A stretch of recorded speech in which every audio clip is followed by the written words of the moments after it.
akan melakukan wawancara dengan Ibu Kepala Sekolah saya, yaitu Ibu Wiparwanti SPD MM, yang terkait dengan tugas modul 3.1, yaitu dilema etika terkait pemimpin mengambil keputusan. Selamat pagi Bu Wiwi. Selamat pagi Bu Fitri. Baik Ibu, saya akan melakukan wawancara Ibu. Ada beberapa pertanyaan. Untuk pertanyaan pertama, selama ini bagaimana Ibu dapat mengidentifikasi kasus-kasus yang merupakan dilema etika atau kejutan moral? Terima kasih Bu Fitri. Saya coba untuk menjawab. Mungkin nanti kalau sama-sama belajar selaku kepala sekolah ya mesti ada kurangnya gitu ya. Baik Ibu. Berusaha menjawab singkat aja ya Bu ya. Dalam mengidentifikasi kasus yang dilema etika, saya biasanya mencari tanda-tanda adanya konflik antara nilai-nilai atau kepentingan yang berbeda. Biasanya dilema etika itu muncul ketika ada dua atau lebih opsi yang sama-sama valid, tetapi ketentuannya atau ketentuan yang seperti apa keputusan tersebut yang melibatkan keadilan dan kasih sayang atau kepentingan individu dan kelompok. Fitri, mungkin itu yang bisa saya berikan, mungkin mau ditanggapi. Jadi intinya Ibu ini kalau mengidentifikasi kasus yang sama-sama ini Ibu ya, dan keputusannya itu berdasarkan melibatkan keadilan, kasih sayang, gitu ya, kepada individu atau kelompok. Untuk pertanyaan kedua Ibu, selama ini bagaimana Ibu menjalankan pengambilan keputusan di sekolah, terutama untuk kasus-kasus di mana ada dua kepentingan yang sama-sama benar atau sama-sama mengandung nilai kebajikan? Terima kasih. Mungkin ada runtutannya dari pertanyaan yang satu rupanya nih. Dalam mengambil keputusan untuk kasus-kasus dengan dua kepentingan yang sama-sama benar, saya selaku kepala sekolah menerapkan pendekatan berbasis prinsip, yaitu saya sebagai kepala sekolah mempertimbangkan nilai-nilai etika dasar seperti keadilan kita sebagai kepala sekolah. Untuk itu kami mengumpulkan informasi yang relevan, berdiskusi dengan tim yang ada di sekolah jika perlu melibatkan pihak ketiga seperti konsultasi etika atau mediasi. Mungkin tetap mempertimbangkan keadilan ya Bu ya, transparansi harus supaya tidak bersalah, kita sama-sama sharing. Untuk yang ketiga itu pertanyaannya, langkah-langkah atau prosedur seperti apa yang Ibu biasa lakukan selama ini? Langkahnya antara lain yang kita sudah biasa diskusi. Saya tidak menganggap menghakimi, tetapi diskusi. Saya pertama harus mengumpulkan fakta dan informasi terkait dengan kasus. Berikutnya saya harus melibatkan tim dalam diskusi untuk mendapatkan berbagai perspektif dari teman-teman guru, menganalisis opsi yang ada dengan mempertimbangkan nilai-nilai etika. Berikutnya juga harus mengidentifikasi potensi dampak dari sistem keputusan tersebut. Selain itu, kita harus membuat keputusan berdasarkan konsentrasi dan prinsip-prinsip etika supaya tidak merugikan yang kita beri masukan. Melakukan evaluasi setelah keputusan untuk memastikan dampaknya sesuai harapan yang baik. Terima kasih Bu Fitri. Itu ya Bu ya, prosedurnya harus detail dan luntur. Terima kasih Bu untuk pertanyaan yang keempat Ibu. Apa saja yang selama ini agak efektif dalam pengambilan keputusan pada kasus-kasus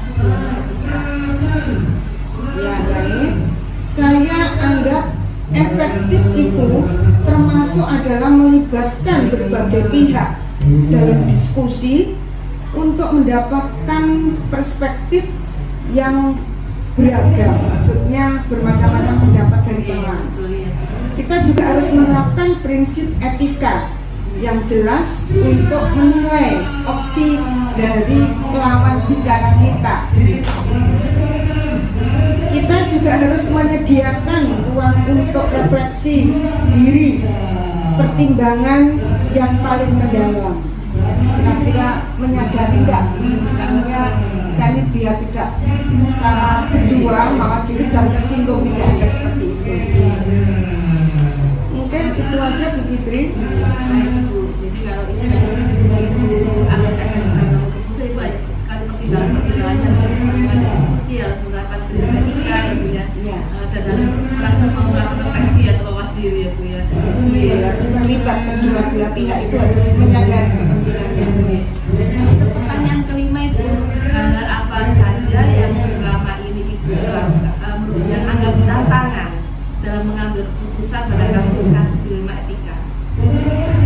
Tantangannya utama dalam pengambilan keputusan etika, seringkali kita meliputi hal-hal yang menyeimbangkan kepentingan yang bertentangan dengan adil, harus adil seorang pimpinan menghadapi tekanan dari pihak-pihak yang memiliki kepentingan kuat, menemukan nilai-nilai mana yang lebih penting dalam konteks tersebut. Misalnya kita harus menyediakan solusi yang memuaskan kepada pihak yang terlibat supaya tidak down.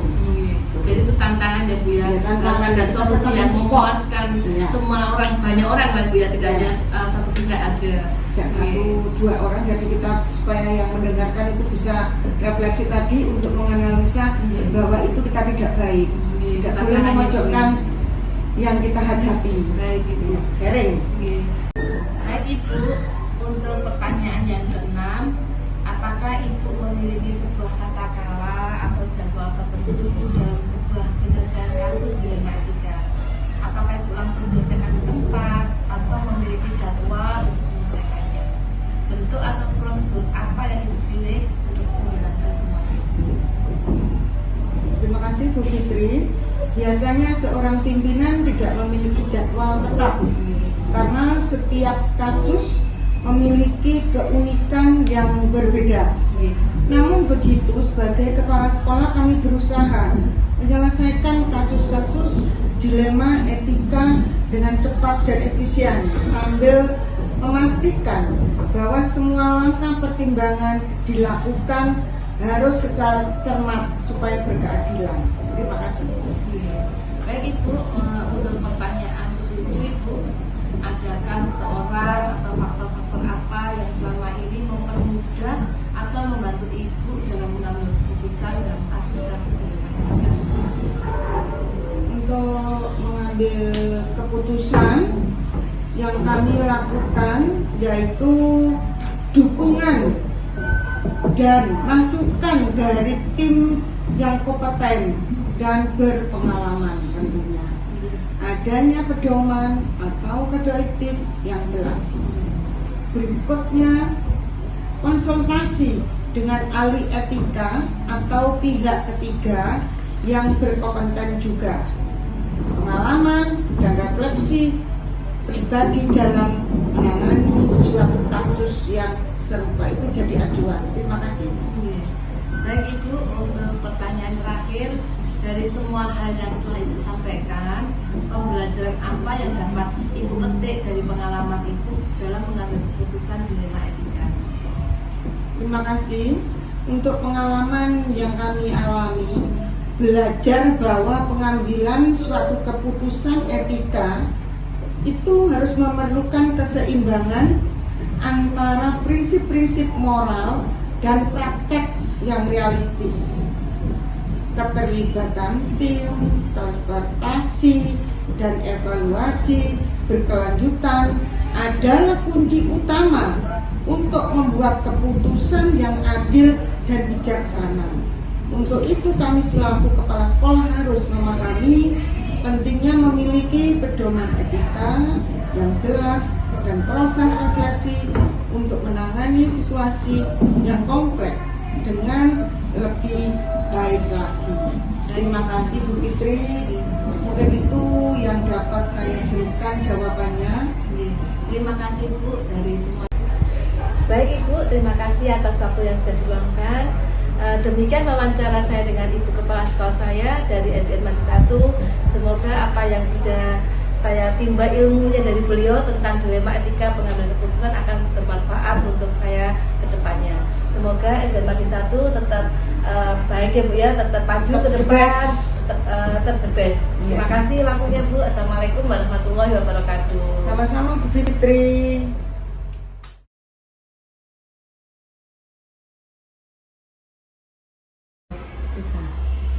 Assalamualaikum warahmatullahi wabarakatuh. Selamat siang.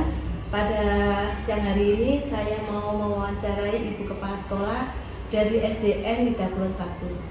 Assalamualaikum Bu Lestari. Waalaikumsalam warahmatullahi wabarakatuh. Mohon maaf Ibu, saya Bu Fitri dari SDN Mandi 1. Mau mewawancarai Ibu terkait tugas DGP Angkatan 10 yaitu tentang dilema etika, bagaimana kepala sekolah mengambil keputusan. Iya, sebentar. Baik Ibu, yang pertama, selama ini bagaimana Ibu dapat mengidentifikasi kasus-kasus yang merupakan dilema etika atau rujukan moral? Oke, terima kasih. Saya coba jawab ya Bu ya. Karena memang dalam identifikasi kasus ini harus kita artinya membuat pemetakan atau analisa kira-kira kasus ini masuk di wilayah yang mana, di ranah yang mana. Biasanya dilema etika itu muncul ketika ada dua atau lebih opsi yang sama-sama baik, sama-sama benar, namun bertentangan. Ya. Banyak contohnya seperti keputusan yang melibatkan keadilan dan kasih sayang, kemudian kepentingan individu dan kelompok. Dan di sini juga saya memperhatikan jika keputusan tersebut mempengaruhi pihak mana saja. Selain itu kita juga harus ada koordinasi dan kolaborasi tentunya dengan tim di sekolah. Baik Ibu, berikutnya bagaimana Ibu menjalankan pengambilan keputusan di sekolah, terutama untuk kasus-kasus di mana ada dua kepentingan yang sama-sama benar atau sama-sama mengandung nilai kebajikan. Oke. Dalam kasus ini yang biasanya kita lakukan, karena saya tidak mungkin bisa berjalan sendiri tanpa adanya tim, yang biasa kita lakukan adalah dengan pendekatan berbasis prinsip. Jadi kita akan melihat, mempertimbangkan nilai-nilai etika dasar ya seperti keadilan, transparansi, tanggung jawab. Selain itu juga adanya manajemen risiko, itu yang harus kita pikirkan juga. Itu. Baik. Berikutnya Bu, langkah-langkah apa atau prosedur dan bagaimana yang akan Ibu biasa lakukan selama ini?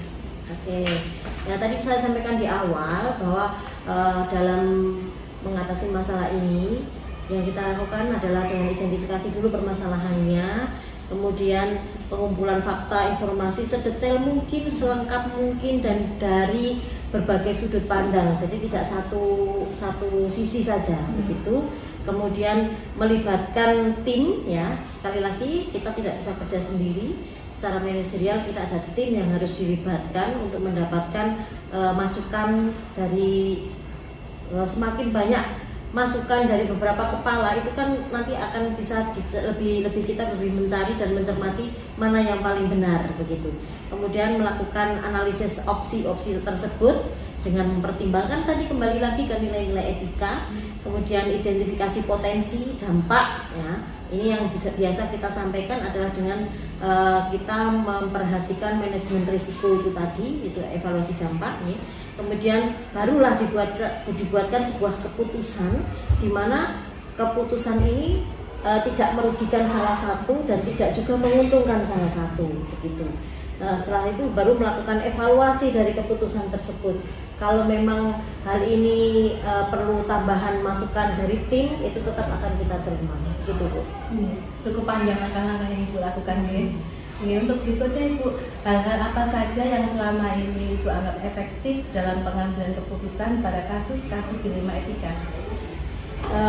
Ini banyak hal yang harus kita perhatikan juga, terutama adalah melibatkan berbagai pihak. Ya, tadi saya sampaikan di depan juga bahwa ini selain ada tim, juga ada yang pihak yang berkepentingan itu tadi di dalam diskusi untuk mendapatkan perspektif yang beragam juga. Kemudian menerapkan prinsip etika yang jelas ya untuk menilai opsi-opsi tadi. Setelah itu baru menyediakan ruang untuk refleksi dan pertimbangan yang mendalam. Sangat diperlukan untuk refleksi Bu, karena memang kita manusia biasa, jadi tak lepas dari khilaf salah. Iya, itu juga salah satu bagian untuk kita monitoring keberadaan tim ini begitu. Setuju saya Bu dengan perlunya refleksi ini Bu. Oke. Berikutnya Bu, hal-hal apa saja yang selama ini merupakan tantangan dalam pengambilan keputusan pada kasus-kasus dilema etika? Ya, itu tadi yang saya sampaikan bahwa memang satu hal yang menjadi tantangan yang pasti itu adalah kita tidak boleh berpihak di satu sisi. Nah, jadi tidak boleh ada satu dirugikan, satu diuntungkan ya. Jadi harus menyeimbangkan kepentingan yang ada. Kemudian satu lagi Bu, terkadang kita sudah mengambil satu keputusan yang menurut kita benar, tidak merugikan salah satu pihak dan menguntungkan salah satu pihak, namun ada tekanan dari pihak lain yang tidak bisa kita hindari, dan itu merupakan satu tantangan bagaimana kita tetap strike di jalan kita, di keputusan kita, ataukah kita berbelok hanya untuk memenuhi kepentingan tersebut. Ini satu hal yang berat Ibu. Iya. Ya Bu. Berikutnya Ibu, apakah Ibu memiliki sebuah tata kala atau jadwal tertentu dalam sebuah menyelesaikan kasus dilema etika? Apakah langsung diselesaikan di tempat atau memiliki jadwal untuk menyelesaikannya? Bentuk atau prosedur seperti apa yang Ibu ini lakukan itu? Kalau prosedur tadi di awal sudah saya sampaikan urutan-urutannya seperti itu. Namun untuk jadwal sebenarnya kalau boleh meminta, jangan sampai ada kegiatan seperti ini, berarti kan tidak ada masalah di sekolah gitu ya. Kalaupun ada masalah itu kita tidak bisa menjadwalkan. Jadi pada saat terjadi ada satu permasalahan dalam kondisi panas tentunya tidak mungkin keputusan itu akan diambil. Biasanya yang saya lakukan itu adalah kita berkumpul dulu, diskusi, menyaring sepanjang apa, sebanyak apa informasi yang bisa kita peroleh dari sumber-sumber yang memang terlibat di dalamnya. Tidak ada jadwal khusus Bu, tapi memang ya ada tahapan-tahapan yang harus kita lalui. Iya, betul. Adakah seseorang Bu atau faktor-faktor apa yang selama ini mempermudah atau membantu Ibu dalam mengambil keputusan dalam kasus-kasus dilema etika? Ya, saya selalu menyampaikan bahwa memang kita itu kerja tim. Sekolah itu adalah stakeholder yang isinya banyak.